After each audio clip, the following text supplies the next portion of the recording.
Well, we decided to pull the kefir grains out and see how much we had. Can you freaking imagine? You think I figured out how to make them grow a little faster?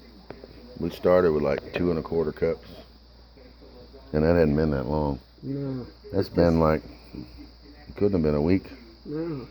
Holy I didn't smokes. get home until last Friday night tonight. I've just Wow. been home a week.